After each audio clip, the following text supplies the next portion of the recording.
what's the actual model today? As I mentioned before, J2ME, CLDC 1.1, obviously with our penlet profile on top. We do have a JSR 135 implementation. When I say implementation, I would actually put that in quotes. We're not fully to spec. I think it's something we're continuing to work on. But primarily recording, obviously MIDI playback, things of that nature are all supported on the pen. The Smart Pen profile itself, the key components here, and Shawn will go into this a lot, so I'm just going to kind of touch on the general programming model. It's really event-driven. Event management occurs on the pen when the pen enters an area. So when a button is tapped, when a stroke is created. Give me another event. When you enter a region, a virtual... A region enter. Okay, so in an application. Stroke input, so when the user's creating strokes, when the user's writing, your penlet can receive those strokes and process those strokes in real time. Menuing, so if you see the display or have a chance to look at it later, you'll see we actually have a menuing system on the pen. Very small OLED, but we do have the ability to kind of process through menus and applications. So obviously support for that in the penlet profile. Display operations, so displayables, Shawn will touch on some of the technical details there. And persistent file storage in every penlet. Kind of have your own little bucketed area to do whatever you want in the file system. One of the primary features, one of the things developers tend to be very interested in is the essentially the API that we expose for character recognition. And what we've done is taken, to some degree, an off-the-shelf Vision Objects implementation and exposed the ability for developers to create custom lexicons, to create custom alphabets. Let me give you a simple example. Say you're doing a written calculator.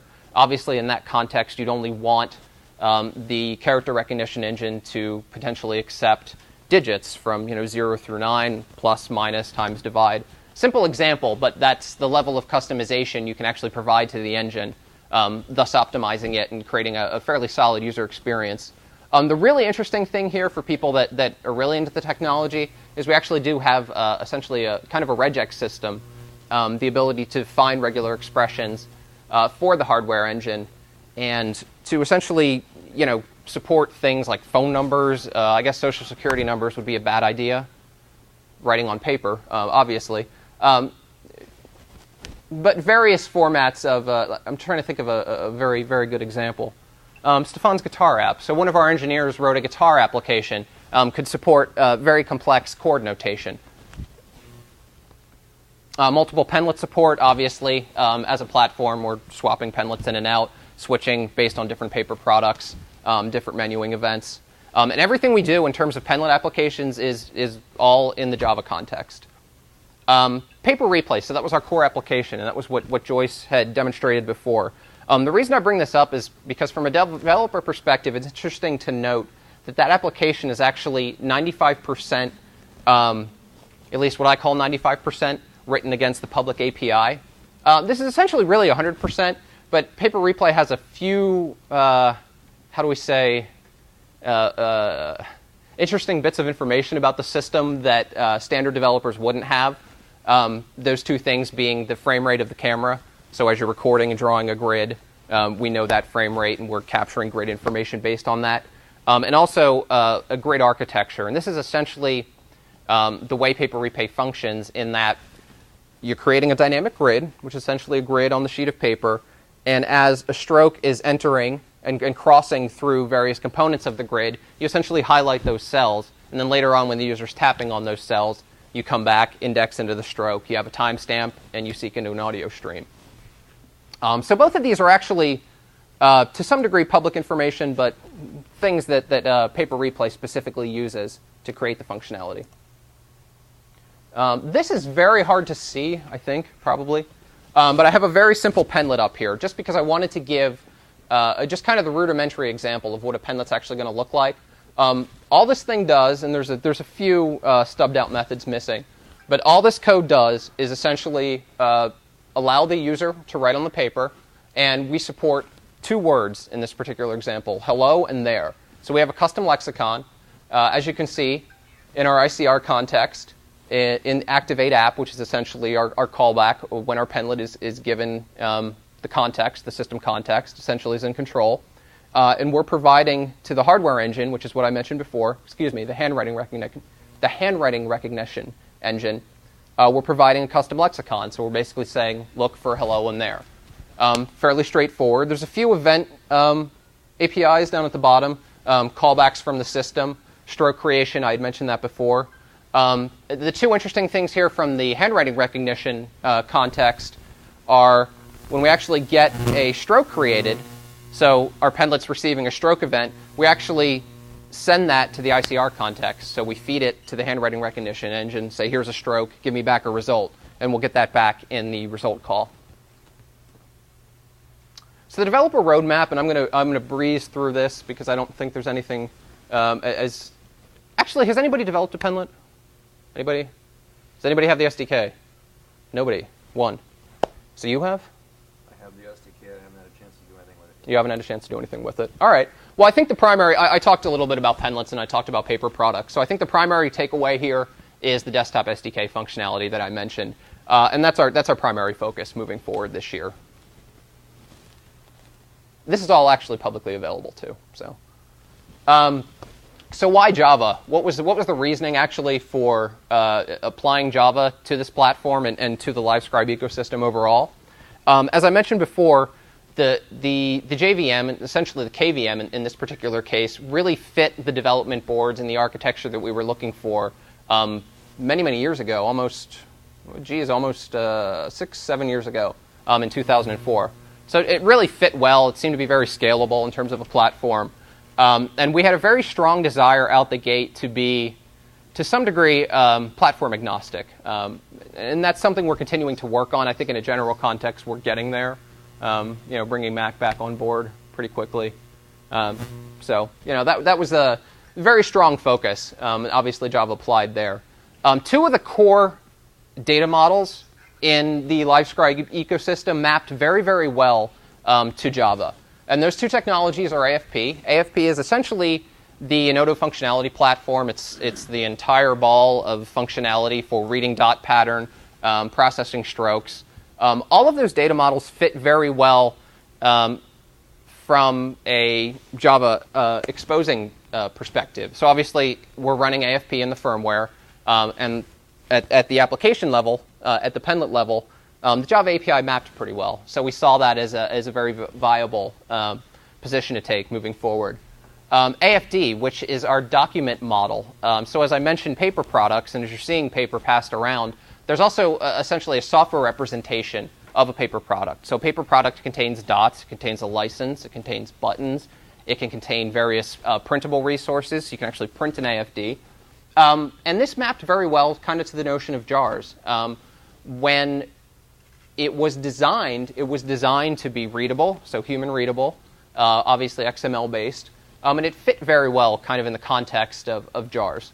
So that was another area that kind of pushed us in the Java direction. Obviously, being able to leverage Eclipse was a big component of this. And as I mentioned before, KVM, obviously, from the familiarity of our development team.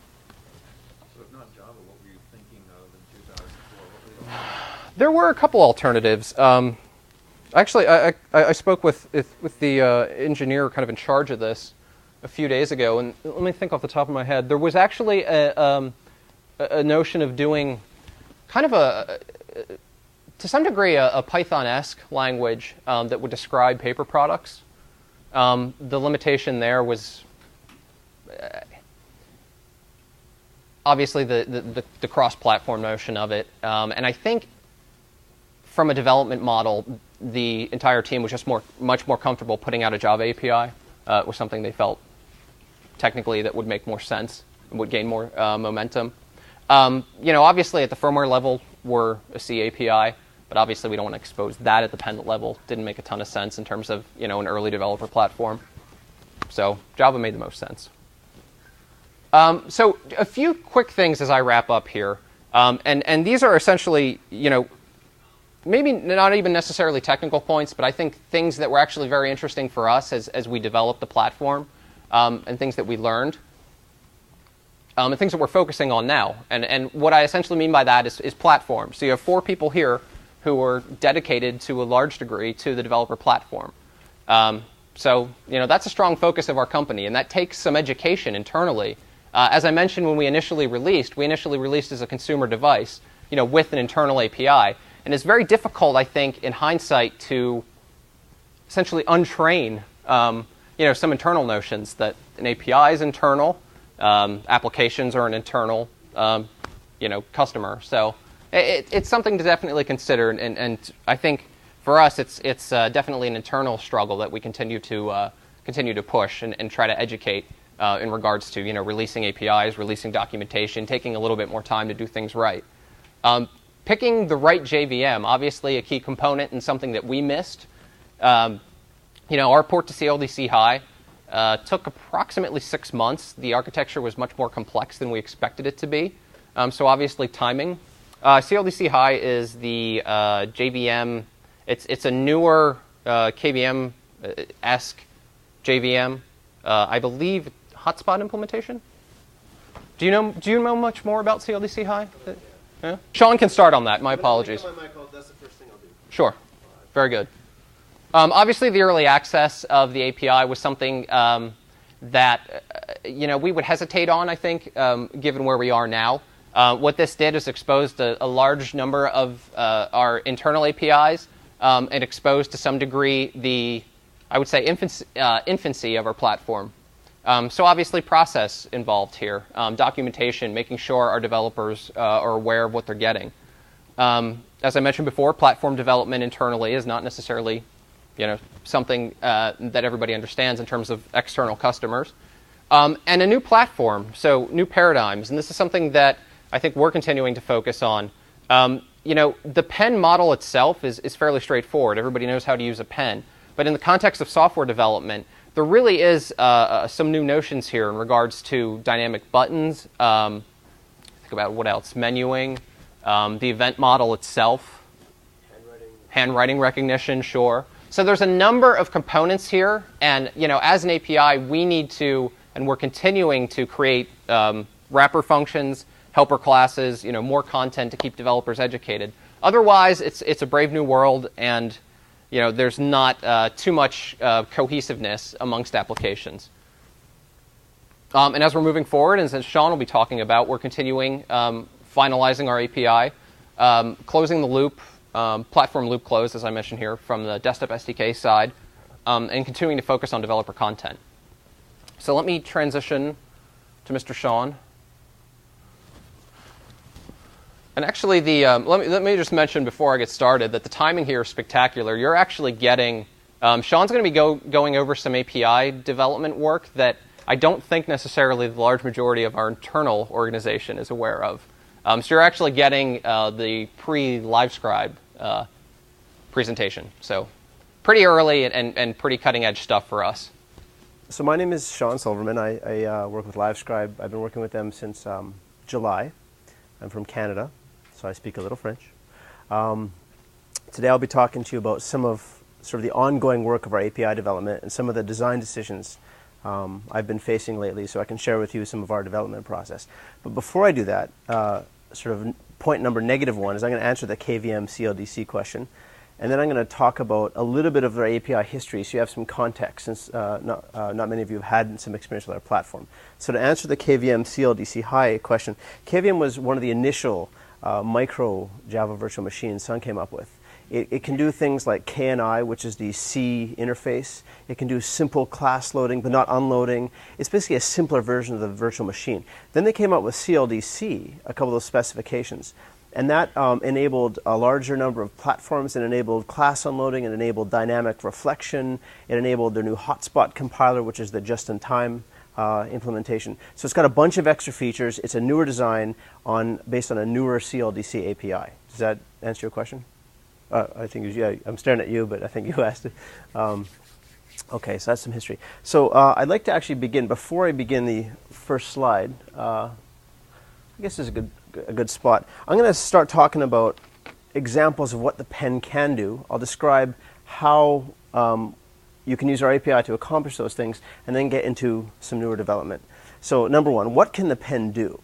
You can, one of the apps in the store is a unit converter, so you can write something like 6 feet into centimeters equals, for the camera, it says 6 FT for feet is the abbreviation. That's an arrow into centimeters equals. And as soon as you write that, the pen's going to write, I don't know, is it 182 point something centimeters? So the pen can read your handwriting, recognize that you finished writing a statement with an equal sign, and then maybe display a sound, and then display some text on the screen that 6 feet is 180 something centimeters. I can write, for those Canadians out there, how much is 6 miles? So I can write 6 miles, either the abbreviation or the full word, into, say, kilometers equals. It understands cursive and printing. So if I write this expression, then press equals, the pen recognizes you've written that. The program has processed that you've actually written the number 6. It knows you've written MI. It knows you've written an arrow. And then once it detects equals, it will actually display an answer on the screen. That's one thing it can do. Another thing you can do, I'm more of a math-oriented person, so the things I've been involved with are more mathematical educational apps. So you can write things like 2/8 equals, and then it will say that's equal to 1/4 on the screen. How does it do that? Well, it's recognized the handwriting of the number 2. It's recognized a stroke that you've drawn underneath the 2 you've just written. It's recognized the number 8, and again recognized an equal sign. So that's another example. One of our engineers, Stefan, he's written a guitar application where when you start the app, it says, please draw 6 strings. So you write 6 strings like this. It says, okay, I've recognized that you've drawn 6 strokes. What next? Now draw a button that says, okay, change your instrument. So it says, draw something. When you tap it, it'll change the sound of the guitar. Then you draw another button called add chord, I think he called it. When you tap on it, you can add a chord. So when I tap on this, I say, okay, please, it says, please enter a chord. I write the letter C, C minor, and then I double tap to terminate it. And then whenever I run my pen across the strings, it will use the JSR 135 that Michael mentioned before to play the MIDI sounds of each of the guitar strings as if you fingered the C minor. And on the screen, it shows the fingering. So you guys have kind of a sense of what the pen can do. It doesn't just record sound and strokes. It can process the sound and strokes as well. So how does this all work? Well, who here has developed with the SAX API, the old XML processing model? Who here knows what that is? I think most of you are aware of how to process XML. How about servlets? So a chunk of you have done that. So you all know that it's an event-based architecture. In summary, you have the pen as a system, and you have a penlet sitting there as a runnable, executable Java program. It responds to events from the system. So what happens when I press the pen onto the page? That generates a pen down event. When I lift the pen from the page, just like a mouse, like a click or a pen up. What happens when I've completed a stroke? Well, I've put my pen down, so you got the pen down event. You've dragged the pen, so it's processing all those points. You lift the pen, it gives you a pen up event, and then it says, okay, I've realized that you've moved the pen in that time, so let's generate a stroke event. So then it's going to give you the stroke event. So drawing a line will actually consist of a few things. Pen down, drag, pen up, and then it recognizes the stroke, and then it will say, hey, the stroke is created. So you actually respond to everything the system tells you that the pen is doing. Did that make sense? Are there any questions so far? Okay, so that's called I guess it's a common industry term, that's called a push model. The system pushes events towards you. There's a second type of model called pull, where you ask the system for events, and that's actually done in, again, I'll use XML as an example. Who here has heard of XML pull, the API? Okay, so a couple of you. And that's where you actually have a big event loop. You ask the system, okay, so give me the next event. Okay, well, that's a start element event, so then now I know what to do with that. Give me the next event. Oh, you finished the element. Oh, here's some content. So that's called a pull model. Our pen works on the push model, where the system pushes events to you. You don't spontaneously start things. You wait for the system to tell you things, and then you can process that. So that's why I wrote penlets are push. So I'm going to segue a little bit into kind of what our current development is. It is very useful in many circumstances to do things like filtering, called I don't know, I guess an academic term is called the decorator model. You want to filter events. So what if when in the process of the system giving the pen events, you want to filter each event, maybe log some of them, in addition to having your penlet process them. So we kind of need to interject some code here that listens to the system events and then allows the penlet to process them too. Think of that as like a plugin or a filter. We have another system we're developing now called, well, tentatively, Hotspots Anywhere. It's probably going to change the name because that's not entirely accurate. When you tap, now who here has not seen the notebook yet? Okay, well, on the bottom of the notebook there's a little plus sign. We call that the nav plus. Looks like this. It's our menuing system. Basically, you can tap up, you get a menu up event. You tap down, you get a menu down event, etc.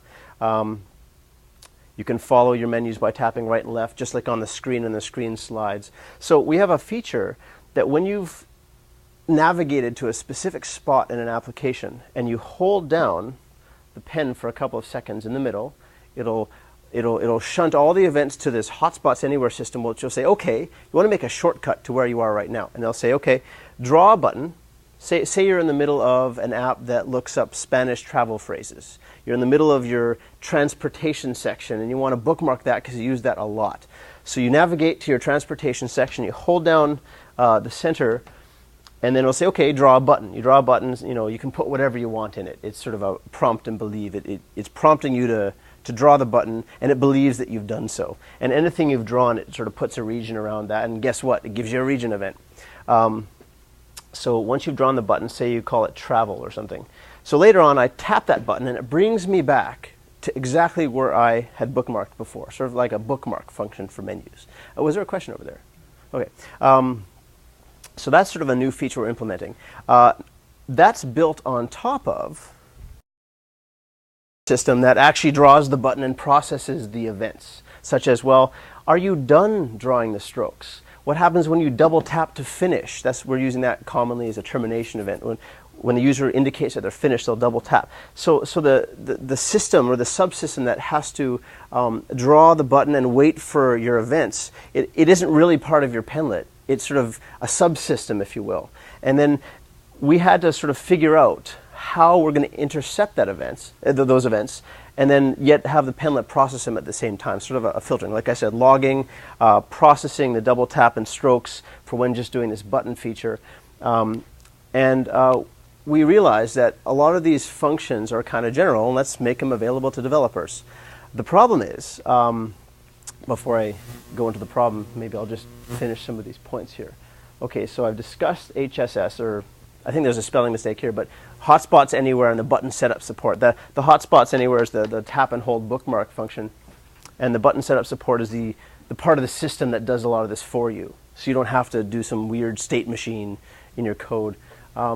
Consuming of events, that's essentially when the plugin intercepts the events and disallows them from going into the penlet. Because when you're drawing strokes for the button, you don't want the penlet to be processing those strokes. That's the button manager processor, if you will. So that's where we came up with, or are developing right now, a plugin model. Currently, actually I'm going to erase this and show you one line of example code so you get a sense of where I'm going to go next.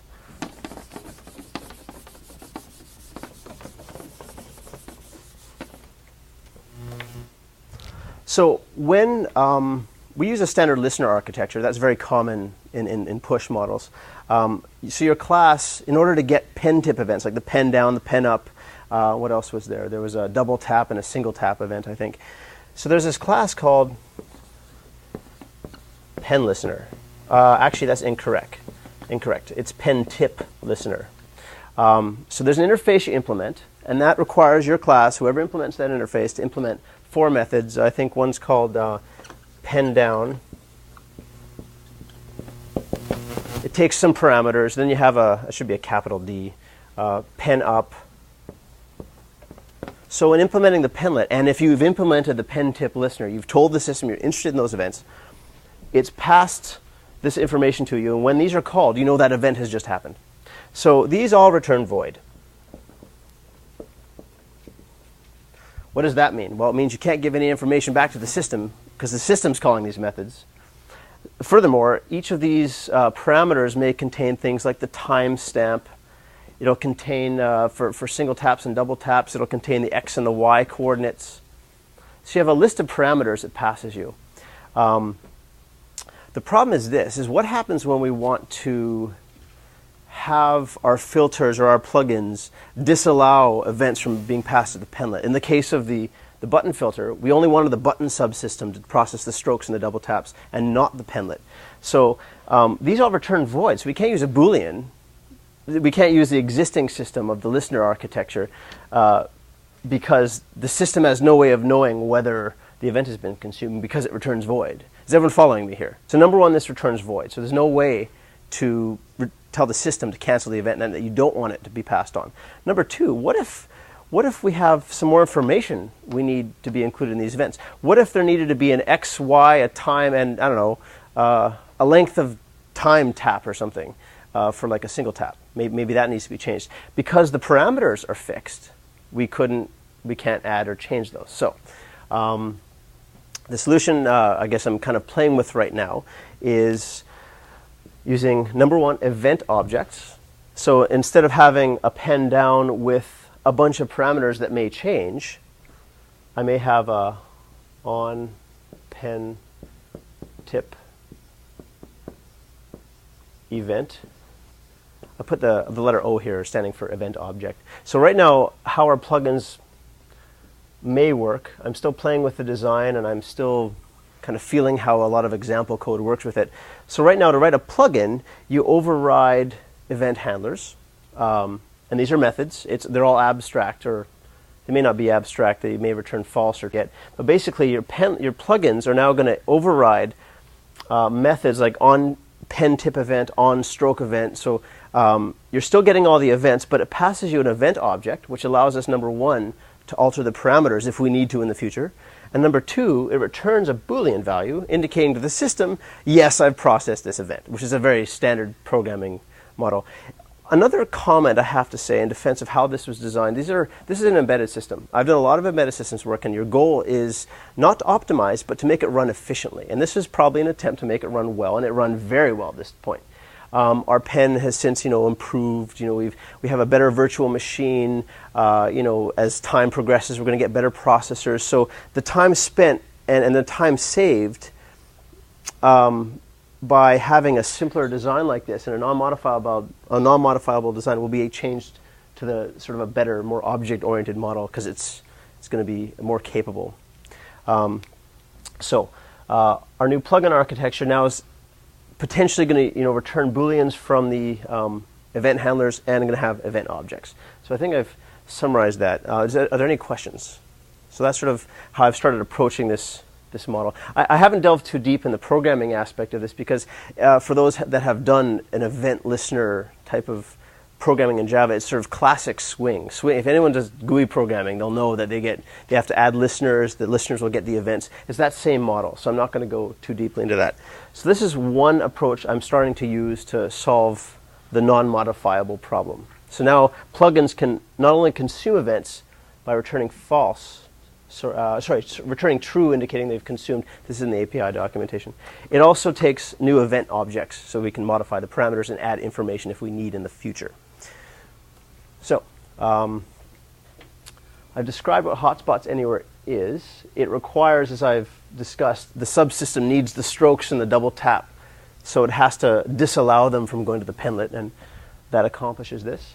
Sounds like a plugin. And this became apparent as we started developing more of these wedges or plugin features. We started trying to find similarities and then make it available to the developer, because you guys may come up with something that we haven't even thought of to filter. A log is an example. Or with the new desktop SDK, maybe you have some filter that logs to the desktop or something. I don't know. You could come up with 1,000 uses for it. Button setup support. Again, the feature name is subject to change. That's the part of the Hotspots Anywhere that listens to the strokes and finds the double taps. It also, and now you guys may have noticed, and this is regular paper. So how on earth is when you tap one section of the paper, like how does it know it's a stop button? How does it know you've actually tapped a record button? So it's the dots Michael was mentioning, and the bottom of the notebook has There's a nav plus for a menu. There's a string of buttons, stop, pause, and I think play or something. How does it know when I've tapped these regions? You've actually tapped a special region with a specific meaning. So when you're using the pen to draw things, when you design your paper, you can assign, I guess, unique identifiers to a specific region, and then you have to somehow tell the system that you need to map that number to your application. So later on, in my Hotspots Anywhere example, when I've drawn that button as a bookmark, I tap on the button later. How does it know to map that particular area of the page which I've just drawn to get to that menu I was discussing before? And that there's a whole process there where you have to store the region you've just made. You've identified its bounding box. You've told your penlet's collection of regions that yes, it's you. You've told the system that you've mapped this particular region to your penlet. So there's a lot of things you have to do, and that's this whole managed storage and mapping of region IDs. That's another thing that the plugin can do for you. So those are two features we have identified that sort of need this sort of filtering approach, and then we give it to the developers. Prompt and believe. This is the last step. Prompt and believe is sort of the lowest, smallest piece of this whole design. When the system asks you to draw a button and put the word add chord in it for guitar, does it know? It's kind of useless to spend processing time on whether you've drawn the word add chord, because who cares? Because if you're going to use the pen and it's your application, the system should just believe that what you've wrote is what it asked you to. So that's called prompt and believe. Maybe you want to use the word, maybe the hash sign for add chord, because that's how you work with guitar chords. I don't know. So the system sort of needs somehow to disassociate itself with the meaning of what you've written, and then attach what you've written to the functionality. And so that's called prompt and believe. Part of the whole plugin process is allowing you to display what you want as well. And so we have these, just like Java has canvases and components, you can override these displayable objects and use them to implement your own button setup support, implement your own sort of hotspots anywhere, how it's viewed on screen, etc. So that's what prompt and believe is. It's a component that all these things use as a displayable object. Okay, lastly, I'll discuss briefly menuing system. So right now we have again, Michael and myself have commented on how this is sort of an internal API, not perfect. There's not a lot of convenience functions in here. So right now there's a tendency in the API to do everything yourself. Everything is tied to the screen. When you navigate among menus, not only do you have state of that menu, like it's the menu text, the content, you have the fact that it's the third item in the list on the screen. So you're kind of mixing at a low level the data of what's on the screen in addition to the pixels of what's on screen. And there are these things called browse lists. There's a browse lists, and they are an aggregate of, let's use UML notation here. I think that's the right direction. I can't remember. Then there's these things called scroll labels. So browse lists are a collection of labels on the screen. Now, those of you, and you'll have an opportunity after to play with these, but when you navigate your menu, see you're jumping into the Spanish translator application. You tap right, you're in travel phrases. Okay, I tap right again. Now I can select from, say, 10 travel phrases. Where's the bus? The next item. Where can I rent a bicycle? Next item. Do you sell oxen here? Or something. So then you can tap up and down to scroll through that. And that's what a browse list is. It's a way of getting a list on the screen. And the browse list will take, yes. The question is, we're navigating the menus. Where on earth are these menus if this is just a pen, is my interpretation of your question. The pen has a little screen on it, 96 by 18 pixels, I think, or something like that. The pen has a little screen. And you'll all get an opportunity to see and play with this. The pen has a screen on it. And so my initial example with that unit conversion, you probably were confused as to how the pen told you that conversion resulted in a number, and it uses the screen. It's not bad. It only shows one item at a time. It doesn't show like all your menu choices. So if say my menu contained 5 items, I'm going to draw a virtual screen here. 1, to, let's just write 3. So imagine as your screen where my hands are, and you're scrolling down one at a time. So you have a virtual space. That's your browse list. That's a browse list. And then your screen only views one item at a time. And then you want to scroll to the next one, you press down, and then the screen's going to shift down, and the whole thing's going to smoothly scroll up. It's quite nice. And then the browse list, another thing that it takes care of for you is drawing these little arrows on the top, bottom, and right side of the screen. So if you see an arrow, it knows, you know that you can tap to go to something else. So it does a lot of the work for you. However, it's a very low-level, very visual model. So another thing we're trying to come up with is a more functional, easy-to-use, listener-based menu architecture where you can say, I want to make a menu. I want it to have 3 items, and when you tap item number 2, I want it to perform this action. The way I've just described it should be how you code it. Right now, you need this amount of code to do it because you have to manage all the menu events yourself. If you press down, then tell the browse list to scroll down, etc. So what the menu class and the sort of the new menu framework we're trying to do is take some of that complexity and make it so you can just describe it. I make a menu. I'm adding 3 items. I want this action to be performed when the second item is selected. So that's sort of our, yes. Okay, so the question is, how does what you write get translated into the right application? For example, if I write a conversion expression, how does the conversion application know to get that? The answer is it doesn't. You tell the pen what to do. I wish we had a pen that could understand what you mean by what you write. So for example, if I do write a conversion expression, am I just taking notes in some lecture, or do I actually want it to be converted? Am I writing it in English, or am I writing it in some weird, like Czech and other languages have letters that look the same, but aren't actually the same letters. So FT isn't really an F and a T, for example. It could be a tau from Greek or something. So it would be nice, but unfortunately we can't do that. So to answer your question, you select the application you want to start, and then you just do what the application expects. So for the unit converter, for instance, you start it, and you just write. And you either double tap or press equal to finish. It says that on the screen. It says, here's an example. And then it uses menus. You can tap right to the unit reference menu to see if it supports an item, like feet or furlongs, rods, chains. So, yes. The only caveat to that I wanted to mention, Shawn had it all covered, but you had asked about state, I think, or essentially, I guess the pen understanding which strokes or what context goes where. Shawn's answer was specific to essentially the open paper model, which is unclaimed dot space, right? So a lot of these notebooks that you're seeing, all of the dots in the middle are unclaimed dot space. There is no association between those dots and an application. When you launch an application, so say I launch the translator demo and then I do some writing, the translator demo actually creates dynamic regions and claims that dot space. So then future taps on those dots, the system knows, entered a region, it's associated with the translator. But the caveat that I wanted to mention was Shawn was saying how you couldn't necessarily understand what application the input was going to. You can essentially create your own paper product. So in the context of a unit converter, I don't think Shawn would want to do this, but you could essentially create a paper product that was just dot space for unit conversions. And then any writing on there would go immediately to that application. So it's one model.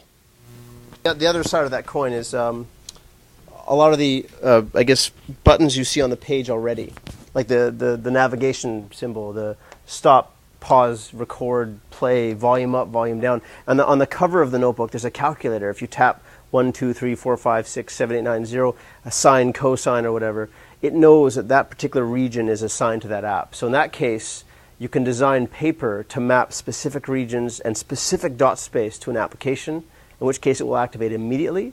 Or you can use the open paper model, as Michael said, where you construct things on the paper and have the application give meaning. So in the Hotspots Anywhere example, when you hold down the center of the plus sign to bookmark or something, and you draw a button, that button you've just drawn on that page, on that particular region, exactly 2 inches from the top and 3 inches from the left, that is now assigned to the application and behaves like a fixed print, sort of previously assigned button. So in that case, it's no longer open paper. So in that case, you can go, in that sense, you could go back, tap on it, and it will activate that app immediately. So you can dynamically assign regions, and you can statically assign regions in the paper design tool, again, from our SDK. I'm not going to talk about radio menus. They're just an experiment I'm doing to, when you have a menu, what if you have a selection of, I want to display my results in millimeters, centimeters, or inches. Let's choose one. So the radio menu was my attempt, and it's probably going to be released as part of this menu framework. It was my attempt at forcing you to choose one item, just like radio buttons on a web page. So that's why I called it radio menus. So it manages the work for you of aligning the items and puts the dot there for you. And when you tap it, it worries about storing that state to a file and all the things you might want to do. So that's a little bit about our menu framework. I guess an open Q&A, yeah. Are each of the pages in the notebooks unique? The answer is yes. What about two notebooks? Two identical notebooks. Like for instance, if you're using the starter notebook A5, that's the one that comes with the Chameleon pens now. If you get another starter notebook, the page ones are identical. So if I draw a line on the page 1 of the starter notebook, that's A5 and black, I draw the line, and if I'm recording sound at the time, I can tap on the line, the sound's going to play back. If I go then to the blank starter notebook, which is from someone else's kit, and tap on that same space, you're going to play the sound back. Because to the pen, that's the identical dot space. But you can buy pack. This is Orange Notebook Series 1, 8.5 by 11. So if you were to get this exact notebook, yes, you can duplicate. But we have, I think, enough space. We got leather bound. We've got like a wide range of notebooks. I don't think it'd be run out quickly. But basically, let's pretend you do fill up a notebook and you have to have this notebook again, or you've run out of space. You can archive notebooks onto your PC, delete them from the pen to make room for that, and then the pen thinks it's blank again. But you haven't lost the information, is the critical part. Yeah. The question is, does the pen instantly know when you tap on some area of the dot space? If it's unique, yes, the pen knows instantly. Every square centimeter. In fact, every I think 0.3 millimeter square is unique. Okay. The question is there a concept of an app store? Yes. We just released that around Thanksgiving last year. Somebody mentioned it in the course of talking about it. So things like the unit converter you can get in the App Store. The fractions, I'm probably going to put that in the App Store. There's a whole slew of apps for translation. Like you want to look up Japanese travel phrases. Not only can you see it in English, it will say it to you in that language. There's the entire Spanish-English dictionary. You can write Spanish or English, and it will translate into a word and pronounce it for you. There's apps that, there's the requisite fart app, of course. There are... I think there's some tutorials on there. There's like a dice game. It's kind of small right now because we're just gathering momentum. We just started the development challenge. We just started the App Store. So I encourage you to check it out. So the question is, say in the medical field, can you design your own paper and sell the paper with the app? The answer is yes. And in fact, on our live... Yes, let me illustrate an example though. We have the developer challenge. And if you go to the Facebook, I think it's facebook.com/livescribe, there's a link to our developer challenge, and a number of people have already posted videos of their entries into the contest. One of them is kind of a really cute video of this Russian woman laying on the bed in the hospital saying, "Oh, I'm feeling sick," but she's speaking in Russian. The doctor can't understand her. He's like, "Where does it hurt?" She's like, "I don't understand you," or whatever she's saying in Russian. And he pulls out this pad. But look, I have a Livescribe application. Pulls out a pad. There's a number of faces, happy to sad on the top. Then there's a bunch of languages you tap on the top, Russian, Polish, English, whatever he has on there. And he's a bunch of phrases. So this woman's speaking Russian. He taps the Russian, and he taps the phrase that says in English, "How are you feeling today?" or something, or "Where does it hurt? Can you point to me where it hurts?" And he taps on that phrase in English, and the pen says it in Russian. And then she goes, okay, I understand you. And then she describes, it's a very cute video. I recommend checking it out. But yes. Well, your question is, what are the limitations? Oh, geez. I think the model printed on the actual pen is how much memory we have. So like we're selling currently 4 gigabyte and 2 gigabyte models. So that's flash memory. Then there's RAM and heap. There's some number of megabytes. I honestly don't remember the number. It's enough. The apps are tiny. I mean, even the audio takes up the most amount of room. But you can compress it. It can be stored compressed in the file system. But then again, when you play it, you have to uncompress blocks of it at the time. So there's that balance, but there's a lot of memory. And most of the apps are stored in flash as well as the audio. The heap, though, is RAM. I think it's 200 some megahertz. It's a really fast processor. I can't remember the core. Yeah. Well, number one, the question is, do we have user development guidelines? The answer is we're developing them. We're still learning our own platform as well. But yes, we do have a number of concrete suggestions for apps. Things like how to structure your menus, what to do when you've paused the app and started writing notes, how it should snap back to your application. All these guidelines are actually in our development kit right now. We have some sort of, I'm going to call them preliminary, because honestly, we're still learning how this is going to look. I personally have a model I like developing. My newer version of the unit converter is going to be out in the store in a little while, and you'll have a sort of slightly different way of doing things. Personally, I believe that the pen should be invisible. This is my personal belief. There's not advocated GUI design, but I believe the pen should be invisible. Other than maybe starting your app, the pen should try to figure out as best it can what you're trying to do. For example, for the unit converter, what I try to do is when you start the app, you don't have to go to navigate to menus to say, well, am I converting imperial or metric? You just write your phrase and you're done. You shouldn't have to do much. And so my belief is that the pen should be not there. It should just figure out what you mean as best you can. But that's the job of the programmer, and that kind of statement is very tricky to implement. But our guidelines contain things like how menus are structured, like I said, what to do when, say, you tap the stop button to go back to paper replay in the middle of your app. Well, should your app exit, and little things like that. So those are all covered in our SDK. The question is, an idea for an app, there could be a little red light where you can take notes during a movie and sort of play back what you mean. Now, the red light, I assume, is for illumination? Would the red light be for illumination? Or? Okay, so as far as putting a red light in the pen, probably not. You could probably bring your own little LED flashlight that's red or something. But now you could non-disturbingly take notes during a movie by pressing the mute button on the bottom of the notebook and just taking notes as usual. The question was, you can put a server on the pen. I'm like, well, yes, you can, but there's no TCP/IP stack right now that's publicly available that you can get across things to the computer. You'd have to write some of your own. Once the desktop SDK is implemented, implement your own sort of transfer protocol right now. I mean, that may be the case in the future. I don't know right now, but in theory, yes, the pen can run a server. You just have to worry about how do you get the data to the desktop or elsewhere. Livescribe owns a certain amount of this dot space, this unique dot space. Again, every sub-millimeter square is unique. We own a number of, I don't know, however many square miles that is. And then we in turn sublicense that. So someone say, okay, I have an idea for a product. I want to do that doctor application on that card I was discussing with the Russian woman on the bed. So he probably requested, say, I have a need for, a 10-inch by 10-inch squares of paper. I want that to be that I own it. And so that means he can print it.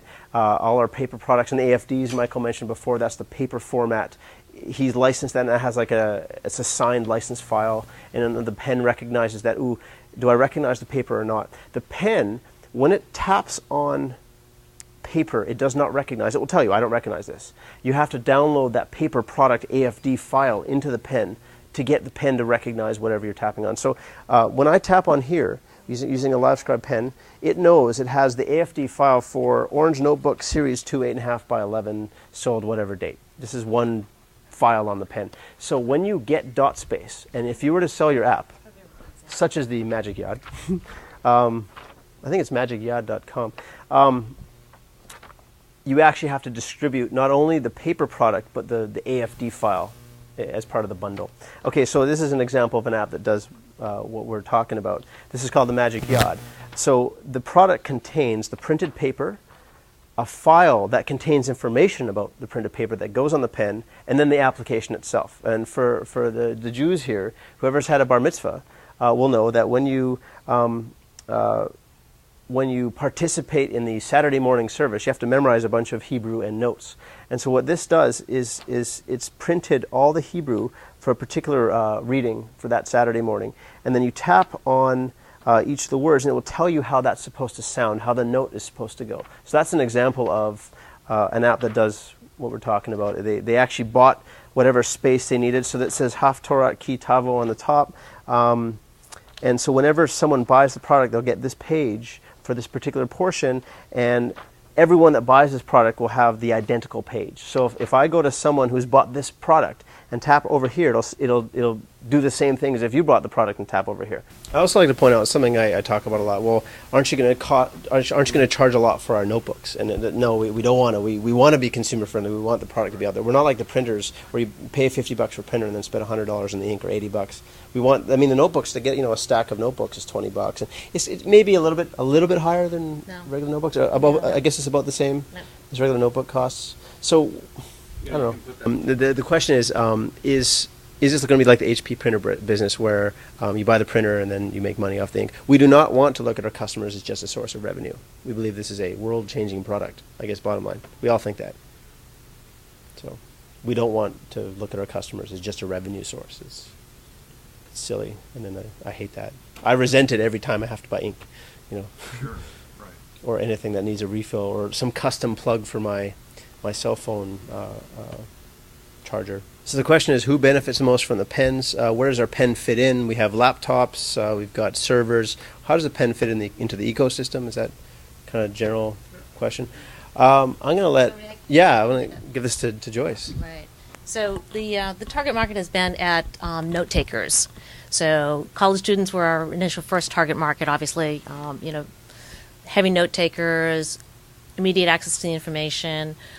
We've since looked at our demographics. It's also very heavy in information workers, and then there's other verticals that are heavy users also, such as journalists, again heavy note takers, lawyers, the medical field, healthcare, and surprisingly enough, early adopters, technology enthusiasts, males between the ages of 30 and 60, early adopters of technology.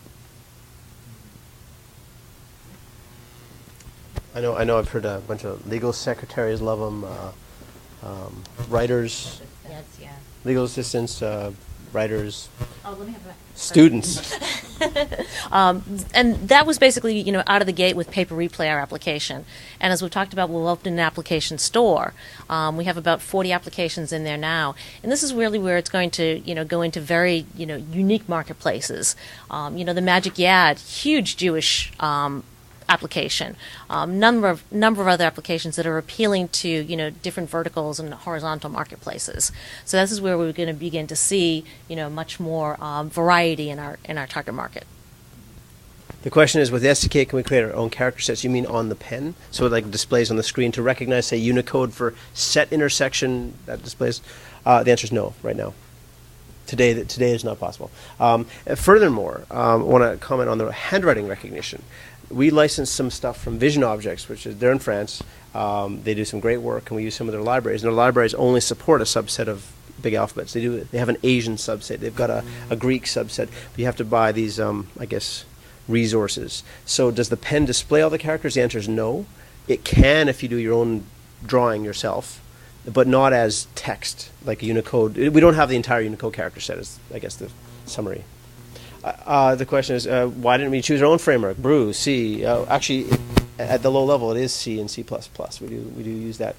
We chose Sun's CLDC because it was better than the KVM virtual machine. We chose KVM, and I wasn't here at the time. Michael was. I think actually he has a slide on that. It's basically because of the experience of the current developers, what the platform was capable of. It's platform agnostic, so you could actually, in theory, write a lot of your code on the computer. There's already standard debugging interfaces right now. So with our upcoming Smart Pen emulator for the desktop, you can actually use Java's standard debugging tools in any IDE to debug inside the emulator by stepping through your code. So it's provided a lot of standards for us, and there's a huge knowledge base out there. That's my perspective from having started it in July. But I think the original reason was there's an established language, the hardware could support it, you had a number of developers that already did it. And I think that'd be a good time to wrap up. I'm seeing some droopy eyes and some smiles. Nice job. Thank you. Thanks for coming. Thanks everyone for coming. Thank you.